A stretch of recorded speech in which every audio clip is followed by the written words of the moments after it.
DPR membentuk Satuan Tugas atau Satgas Pemulihan Pasca Bencana Sumatera yang akan berkantor di Aceh. Wakil Ketua DPR RI Sufmi Dasko Ahmad bilang, Satgas ini dibentuk untuk mempercepat koordinasi dan memudahkan pemantauan perkembangan pemulihan di lapangan.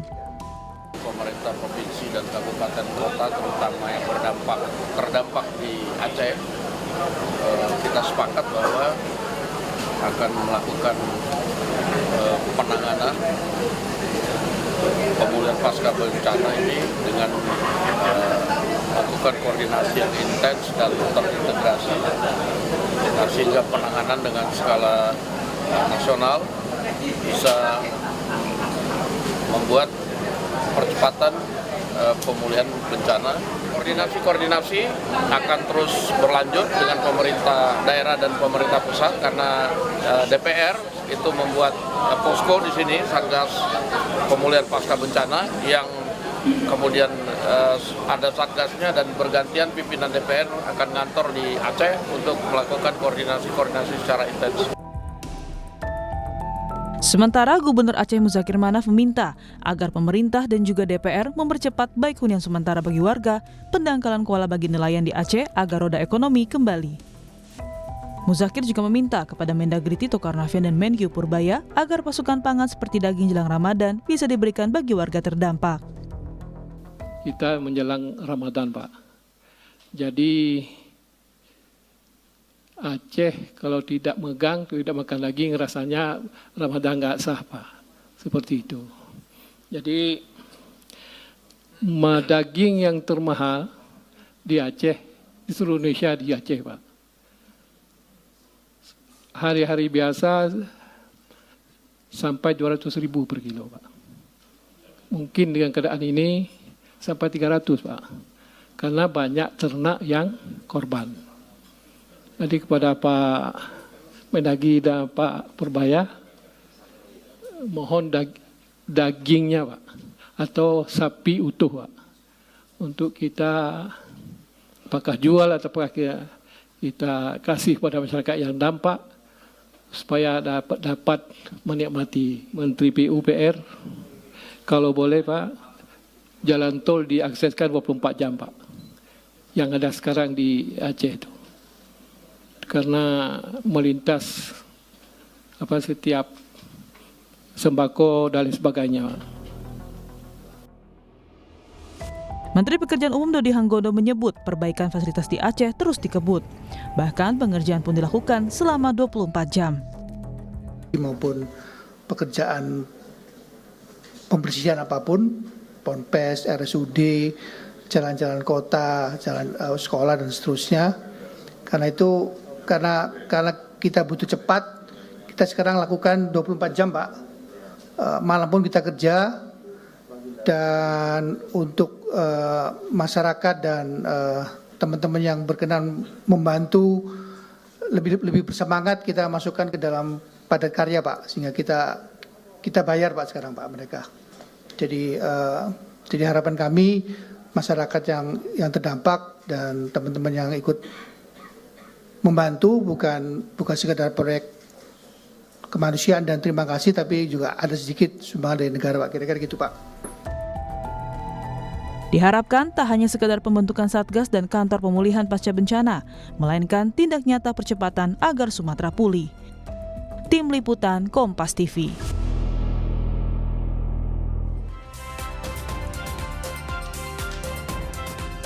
Saudara, pemulihan pasca bencana Sumatera kini tengah dikebut. DPR pun membentuk Satgas agar pemulihan ini memiliki koordinasi yang baik dengan di lapangan. Lalu sebenarnya apa saja yang bisa dimaksimalkan agar Sumatera ini kembali bangkit? Dan bagaimana pula agar koordinasi ke depannya lebih baik? Kita akan tanyakan dan juga bahas bersama dengan anggota Komisi 5 DPR RI dari fraksi Partai Amanat Nasional. Sudah bergabung bersama kami melalui sambungan daring, ada Pak Bakri telah bergabung bersama kami. Selamat pagi, Assalamualaikum Pak Bakri.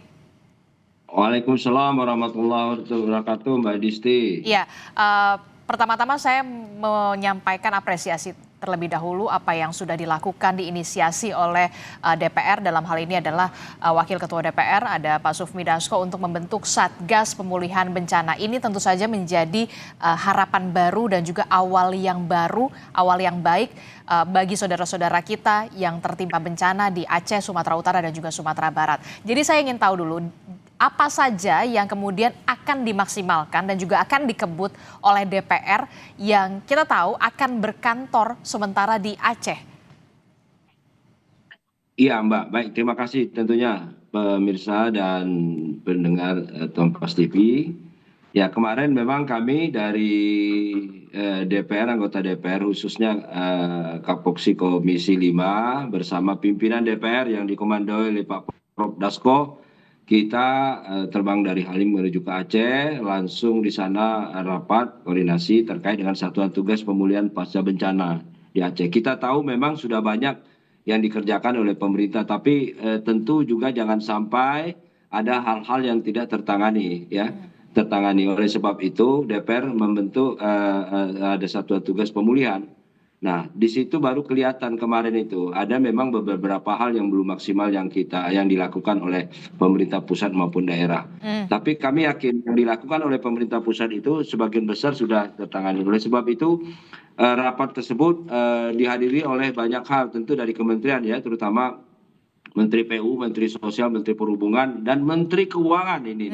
Nah, karena memang untuk meyakinkan orang-orang yang bekerja di sana termasuk juga para pihak ketiga ataupun segalanya perlu dihadirkan Menteri Keuangan. Nah, kita juga terima kasih Menteri Keuangan langsung eksekusi meyakinkan kepada pemerintah daerah dan tentu Kementerian PUPR termasuk TNI Angkatan Darat yang bekerja maksimal mungkin bahwa apa yang mereka lakukan insya Allah tidak akan meninggalkan masalah. Nah, oleh sebab itu diundang juga para bupati ya, terutama bupati ada 6 bupati ya, yaitu Aceh Timur, Aceh Tengah, Aceh Utara, Giles, dan Tamiang. Nah, kami lihat dari beberapa bupati ini memang mereka memaklumi bahwa Aceh Tamiang ini menjadi daerah yang sangat parah, yang memang perlu penanganan khusus. Oleh sebab itu, tim yang dibentuk ini akan berkantor di sana. Kami sudah diinstruksikan oleh Pak Prof. Dasko bahwa kita akan berkantor di sana bergiliran akan membantu pemerintah daerah maupun pemerintah pusat untuk mengevaluasi. Karena bagaimanapun juga kerjanya kerja besar ya, dan bencana ini juga bencana besar, tidak bisa dianggap enteng karena menyangkut nyawa manusia. Nah itu mungkin Mbak Aditya, terima kasih sementara. Oke, jadi DPR akan bergantian untuk berkantor di Aceh untuk bisa mempercepat dan juga memaksimalkan terkait dengan koordinasi antara pemerintah pusat dan juga pemerintah daerah. Apakah ini nanti mekanismenya, sistem kerjanya akan seperti apa? Ataukah nanti akan seperti BRR pada di tsunami Aceh kala itu 2005 hingga 2009 yang punya blueprintnya selama 4-5 tahun?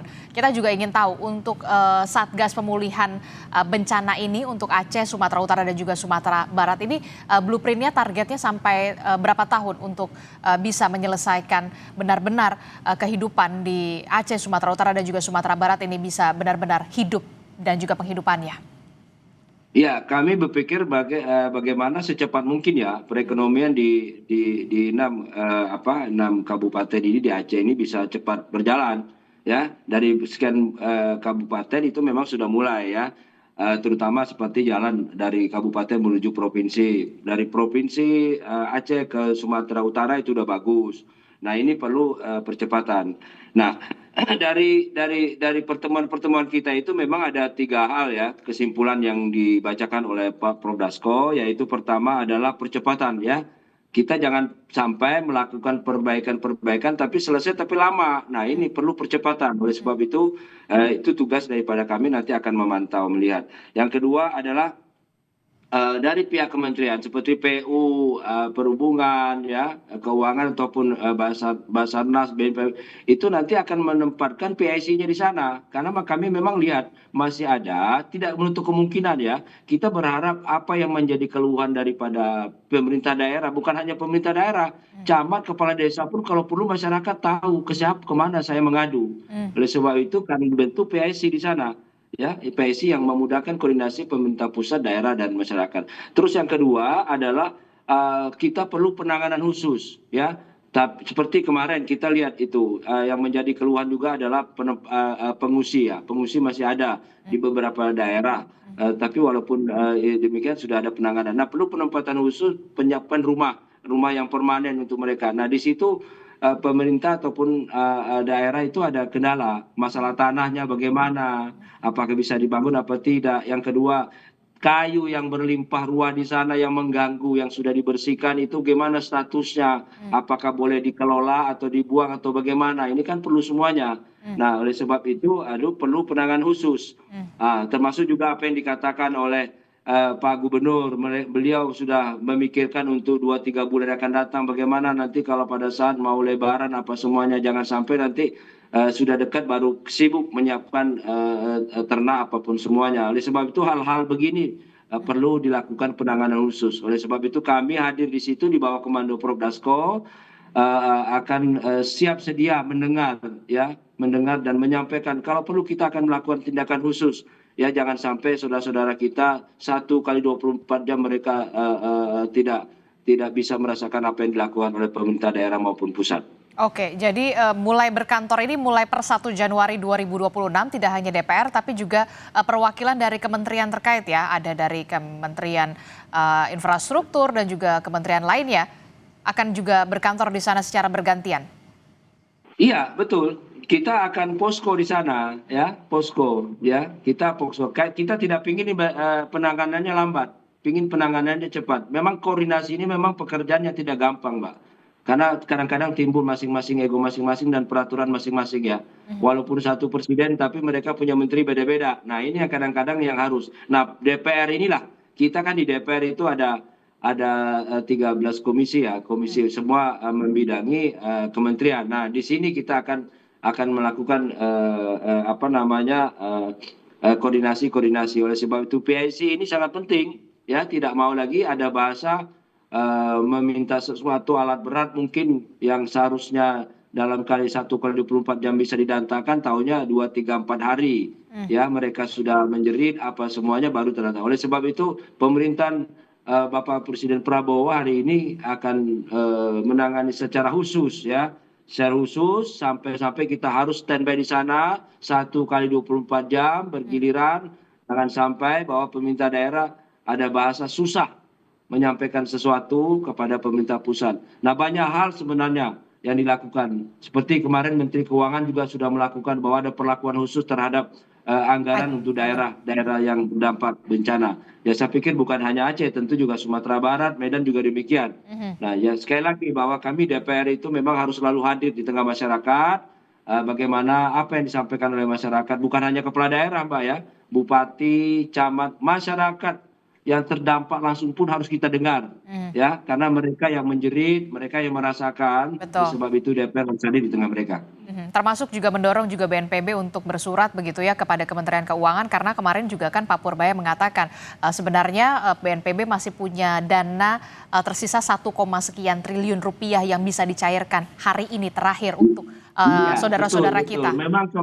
Ya, betul Mbak. Memang kemarin kita rapat di sana itu yang menjadi plus banyak disampaikan ketersediaan anggaran ya. Menteri Keuangan juga meyakinkan kepada seluruh kementerian jangan takut, jangan ragu bahwa uang pemerintah pusat ada standby khusus untuk menangani bencana ini untuk ke depan. Jadi tidak lagi ada yang menakut-nakutkan seandainya nanti ini tinggal berapa hari. Sampai-sampai kita kemarin mendarat ke Halim, masih juga diadakan pertemuan Menteri Keuangan dengan Kepala Staf Angkatan Darat yang kita tahu hampir menggerakkan 12.000 personilnya untuk membantu bencana yang ada di Aceh. Termasuk juga dari Kementerian Kemenko Pangan begitu ya, karena ini kan erat sekali kaitannya soal pendistribusian bantuan logistik, makanan, kebutuhan masyarakat di sana begitu. Terlebih juga sudah disinggung sebentar lagi mau bulan Ramadan, ini yang kemudian harus menjadi perhatian juga dari pemerintah pusat pastinya ya, Pak Bakri. Iya.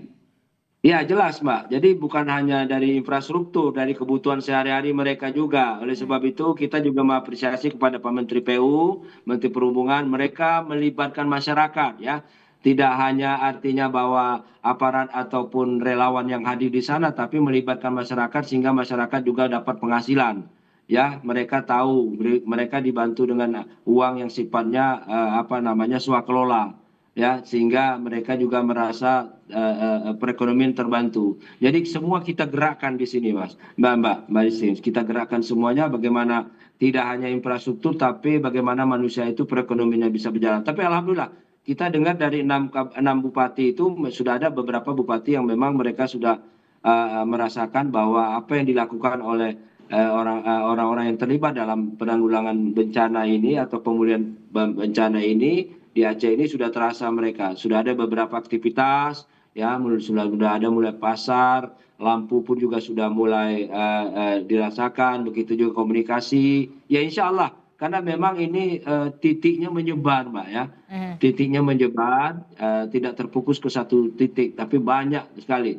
Dan memang perlu penanganan khusus. Jadi oleh sebab itu Satuan Tugas Pemulihan Pasca Bencana ini dibentuk oleh komando kita oleh Pak Dasko ini sangat tepat, dan kami di DPR akan berkomitmen akan membantu terus, ya, lebih cepat lebih bagus penanganannya, dan insya Allah mudah-mudahan warga kita, masyarakat kita yang ada di Aceh maupun di Sumatera termasuk di Medan juga bisa menikmati tahun baru, termasuk juga dalam rangka menyambut hari raya ke depan ini. Oke, kita harapkan tidak ada lagi report ada desa yang kemudian belum teraliri listrik, belum kemudian ada desa yang masih terisolasi karena tidak ada jaringan komunikasi. Tentu saja kita harapkan di 2026 ini tidak ada report-report semacam itu lagi ya Pak ya, karena memang sudah ada Satgas pemulihan bencana. Betul, ya betul, memang kita harapkan, memang kemarin sedikit saya pada saat bicara kemarin sempat interupsi. Ya, interupsi, jangan lagi ada kementerian-kementerian yang minta bantu kementerian ini. Kalau toh memang menteri itu bisa menangani hal tersebut dilaksanakan. Termasuk juga seperti kemarin itu PLN. PLN perlu orang untuk ini. Saya pikir ya dilakukan aja. PLN sendiri yang ngerjakan. Ya tinggal lapor bagaimana sehingga tidak lagi menunggu waktu. Karena kalau minta waktu dari kementerian ini, minta waktu koordinasi ke sini, butuh waktu. Dan mereka masing-masing punya kesibukan. Saya pikir apa yang bisa dilakukan oleh kementerian tersebut lakukanlah. Ya, karena ini bencana. Ya, bencana itu perlu penanganan cepat. Ya, bukan harus saya bisa bekerja kalau sudah ada jalan. Saya sudah bisa melakukan angkutan sembako kalau sudah ada ini, ada itu. Tidak, pokoknya apa yang mereka bisa lakukan. Jangan sampai masyarakat kita menderita di sana. Oke, Pak, informasinya Presiden Prabowo Subianto juga akan melakukan kunjungan lagi, begitu ya, kepada saudara-saudara kita. Informasinya, apakah kemudian Satgas Pemulihan Bencana juga akan mendampingi Pak Presiden, termasuk juga wilayah-wilayah mana, titik-titik mana yang nantinya akan dikunjungi oleh Pak Presiden? Itu kita sudah berbagi tugas supaya semuanya juga terlibat, ya. Karena ini antusias daripada anggota dewan, ya, yang ada di DPR ini memang antusias sekali, mereka terpanggil, Mbak, ya. Seperti saya, daerah pemilihan saya Jambi, walaupun bukan daerah saya Aceh, Sumatera Barat dan Medan, tapi merasa terpanggil untuk membantu keluarga-keluarga itu. Karena ada orang Aceh, orang Medan, Sumbar juga ada di Jambi, Mbak. Orang Jambi pun ada juga di sana. Jadi tidak lagi kita melihat daerah ini, yaitu adalah negara kesatuan Republik Indonesia yang harus kita bantu. Mereka saudara kita semua. Oke, Pak, terkait dengan Satgas Pemulihan Bencana ini kan tentu saja menjadi harapan baik supaya kemudian ada percepatan di sana, koordinasinya satu pintu begitu ya. Nah, untuk report progresnya, apakah nanti akan seluruh kementerian ini akan report ke Pak Dasko yang menginisiasi Satgas tersebut, Pak Dasko kemudian mereport ke Presiden, atau seperti apa nanti mekanismenya? Termasuk juga report progresnya ini akan berlangsung 1 bulan kah, atau per 3 bulan, atau seperti apa? Supaya juga kita bisa transparan di sini mengetahui masyarakat. Ya Mbak, tentu juga reportnya itu saya pikir akan terbuka nanti, ya, akan terbuka. Sebab tidak ada lagi hal-hal yang ditutupi, ya. Kita tahu bahwa ada 3 hal kemarin itu. Pertama adalah percepatan, ya, karena sekarang ini memang sudah berjalan, perlu percepatan lagi gitu. Yang kedua ada penempatan PSC, jadi tidak ada lagi orang daerah, masyarakat, camat, kepala daerah yang bingung. Saya menghubungi siapa, ya, menghubungi siapa, perlu alat, perlu bantuan ini, perlu sembako, apa semua tidak lagi. Yang kedua adalah penanganan khusus. Nah, jadi tidak lagi bahwa ini saya bisa menyalurkan ini kalau ada ini. Saya tidak ada lagi apa yang bisa kamu lakukan. Yang penting intinya sampai. Dan kita juga terima kasih kepada Menko Pangan bahwa alhamdulillah beberapa daerah-daerah itu sudah tidak kesulitan terhadap pangannya. Memang perlu dimaksimalkan terhadap transportasi jalan yang yang memang masih ada. Tapi kita akui hari ini bupati-bupati itu mengakui bahwa banyak kemajuan-kemajuan yang sudah dilakukan oleh pemerintah pusat dan daerah, kita akui. Dan Pak Gubernur juga mengakui bahwa Pak Gubernur minta tolong bahwa ini perlu percepatan. Ya istilahnya percepatan, jangan sampai mereka menunggu lama. Kalau perlu hari ini mereka teriak, hari ini juga kita siapkan. Oke.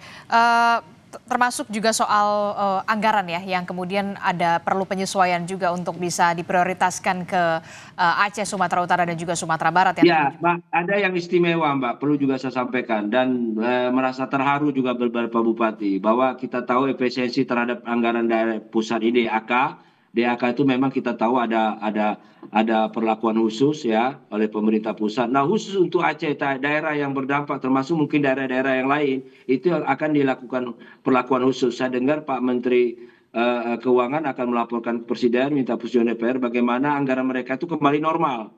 Nah ini menjadi sesuatu yang angin segar bagi kepala daerah untuk melakukan tindakan-tindakan, karena mungkin ya dengan adanya efisiensi ini mereka keterbatasan. Dengan dibukanya DAK untuk daerah-daerah yang berdampak bencana itu artinya bupati bisa leluasa untuk menggunakan anggaran itu yang seperti biasanya kepada masyarakat. Karena memang kita tahu DAK selama ini banyak aturan yang memang harus dipenuhi oleh pemerintah daerah. Nah hari ini kemarin kita dengar langsung dari Menteri Keuangan bahwa Menteri Keuangan akan menyampaikan kepada Presiden permintaan daerah itu, permintaan para bupati kepala daerah itu yang terdampak bencana DAK-nya harus diperlakukan seperti biasa. Nah ini merupakan yang segar, jadi bukan hanya pemerintah pusat, ya pemerintah daerah, kabupaten, provinsi pun bisa langsung action. Oke, ini menjadi awal yang baik tentu saja kita harapkan. Termasuk juga pengawasan juga yang dilakukan oleh DPR, wakil rakyat untuk melakukan pengawasan anggaran di sana ya Pak, supaya kemudian ini bisa tepat sasaran dan juga tepat guna. Ya betul Mbak, jadi memang anggaran juga harus kehati-hatian ya. Ya kita tidak ingin musibah ini ada beberapa kelompok ataupun individu organisasi nanti yang akan berurusan dengan lain-lain ke depan. Kita juga berharap bahwa ini kita kerjakan lillahi ta'ala ya ini adalah kemanusiaan ya, mereka keluarga kita bukan orang lain. Oleh sebab itu kita membuktikan kepada dunia bahwa Indonesia itu bisa melakukan sendiri dan bisa tegap sendiri, bisa berbuat sendiri dan anggarannya sendiri. Oleh sebab itu kita mengapresiasi sekali kemarin kehadiran Menteri Keuangan itu sangat memberi angin segar kepada kepala daerah. Tentu juga nanti kepada Sumatera Barat, kepada Medan, ya karena kita tahu DAK mereka tuh istilahnya tuh efisiensi. Oke. Nah dengan dibukanya DAK ini mereka akan mempunyai anggaran yang sendiri yang mereka kelola dan mereka bisa salurkan sendiri dengan mekanisme yang jelas. Oke, kita harapkan tentu saja dengan adanya pembentukan Satgas Pemulihan Bencana ini, percepatan untuk bisa Aceh, Sumatera Utara dan juga Sumatera Barat ini bisa melakukan percepatan yang cepat begitu ya, termasuk juga kehidupan mereka bisa kembali seperti sedia kala, termasuk juga penghidupan mereka. Terima kasih sudah bergabung bersama kami, anggota Komisi 5 DPR RI dari. Mudah-mudahan dengan Satuan Tugas Pemulihan Pasca Bencana di Aceh ini akan ada perubahan yang signifikan. Ya, kami selalu hadir di tengah-tengah masyarakat.